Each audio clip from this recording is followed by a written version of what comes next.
It all started inconspicuously enough. My name is Jennifer Harris, a 25-year-old marketing associate residing in the heart of Denver. I have always been a fan of antiquities, so when I stumbled upon a quaint antique locket on eBay, I didn't hesitate to buy it. It was just a simple transaction, or so I thought.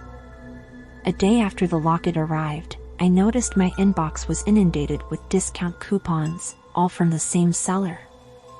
At first, I brushed it off as a strange coincidence, but as the emails kept pouring in, I couldn't help but feel like I was being closely watched.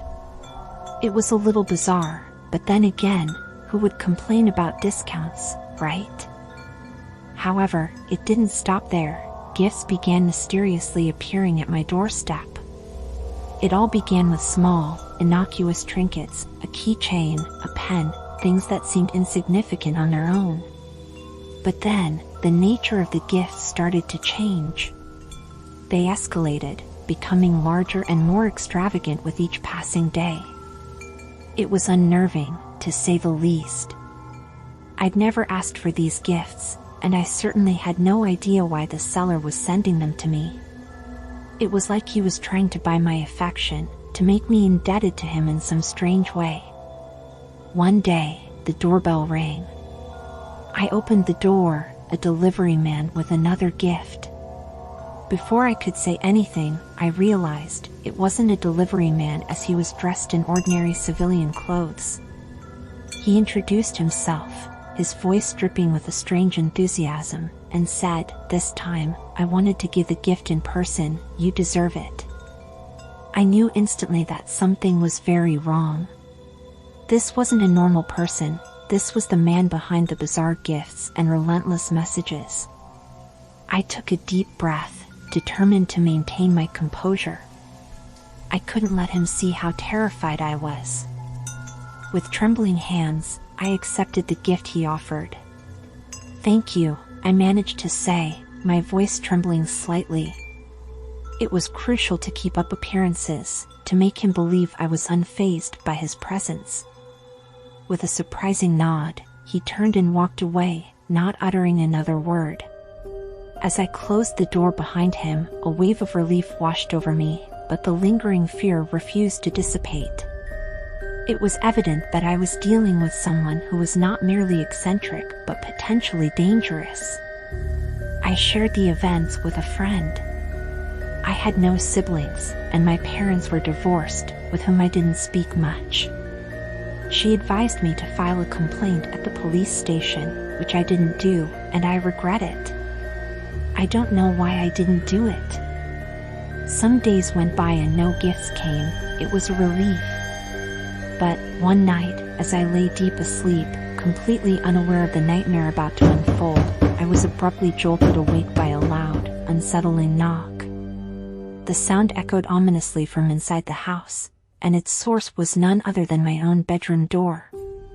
My heart pounded fiercely in my chest, and fear gripped me once more, tighter than ever before. I lay there, my breath held, hoping it was just my imagination, but then the knock came again, firm and chillingly real.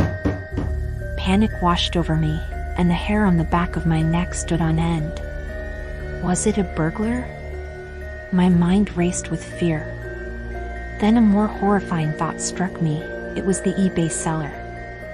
He was inside my house. Fear had a tight grip on my throat, making it hard to breathe. Trembling uncontrollably, I managed to grab my phone, my hands shaking as I dialed 911. Tears streamed down my face as I whispered to the dispatcher. He was just there, on the other side of the door. The image of his grinning face was etched into my mind, haunting me. I couldn't fathom his intentions. Why was he here? What did he want from me? And then, amidst the relentless knocking, I heard his voice. "You can't hide from me," he hissed, his words chilling my soul. "I know you're in there, and I'm not going anywhere." Then he started to break the door, and eventually he did.